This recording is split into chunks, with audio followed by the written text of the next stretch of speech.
ক্লাসে ম্যাডাম ঢুকেই বলল, জয় তুই নাকি সাদিয়াকে প্রেমপত্র দিছস। সাদিয়া তোর প্রেমপত্র পড়ে অজ্ঞান হয়ে গেছে। ম্যাডামের কথা শুনে আমার কলিজা শুকিয়ে গেল। সাদিয়া ম্যাডামের একমাত্র মেয়ে, ডাইনি মায়ের একমাত্র আদরের সন্তান। ম্যাডাম আবার বলল, কিরে তুই উত্তর দিচ্ছিস না কেন? ভয়ে আমার পায়ে কাঁপাকাঁপি শুরু হয়ে গেল, যে কোনো সময় প্যান্ট নষ্ট করে ফেলার মতন। জীবনে কখনো ম্যাডামের ক্লাসে পড়া দিয়েছি বলে মনে পড়ে না। ম্যাডাম এমনিতেই আমাকে দেখতে পারে না, তার উপর তার মেয়েকে প্রেমপত্র দিয়েছি, সেটা পড়ে বেচারি অজ্ঞান। ম্যাডাম আমার অবস্থা আজ কি করবে সেটা বুঝার বাকি রইল না। মনে মনে বিপদের দোয়া পড়ছি আর নিজের বুকে ফু দিচ্ছি, আল্লাহ এবারের মতন আমাকে বাঁচাও। এরপর থেকে সাদিয়াকে নিজের বোনের চোখে দেখব। ম্যাডাম আস্তে আস্তে এগিয়ে এলো আমার দিকে। ক্লাসের সবাই সার্কাস দেখার অপেক্ষায় আমার দিকে তাকিয়ে আছে। ম্যাডাম আমার কাছে এসে চিঠিটা আমার হাতে দিয়ে বলল, পড়ে শোনা। ম্যাডামের কথা শুনে এবার গলা পর্যন্ত শুকিয়ে কাঠ। আমি লজ্জায় নিচের দিকে তাকিয়ে আছি। ম্যাডাম তার ডাইনি কণ্ঠে চিৎকার করে উঠে বলল, এক্ষণ পড়ে শোনা বলছি।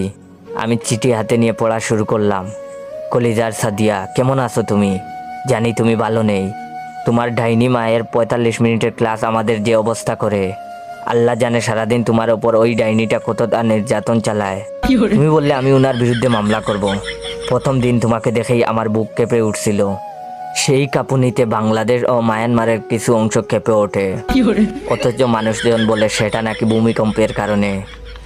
কাউকে বিশ্বাস করাতে পারিনি, ওটা আমারই বুকের ভূমিকম্প। তুমি জানো সারাদিন শুধু আমি তোমার কথা ভাবি। এত ভাবনা যদি আমি গণিতের প্রতি দিতাম, তাহলে আইনস্টাইনের মতো আমার পকেটে 2-4টা নোবেল থাকতো। কিন্তু দেখো, আমি নোবেলের কথা চিন্তা না করে শুধু তোমার কথা চিন্তা করি। কিন্তু তোমার ডাইনি মায়ের জন্য চিন্তাটাও ঠিক মতো করতে পারি না। হঠাৎ করে তোমার মা আমার চিন্তার মধ্যে এসে আমাকে লাঠি পেটা করে আর বলে, ওই তুই আমার মেয়েকে নিয়ে চিন্তা করিস কেন? সেই দিন স্বপ্নে দেখি তোমাকে নিয়ে ছাদে যাচ্ছি হানিমুন করতে। রকেটে আমি আর তুমি লুকোচুরি খেলছি।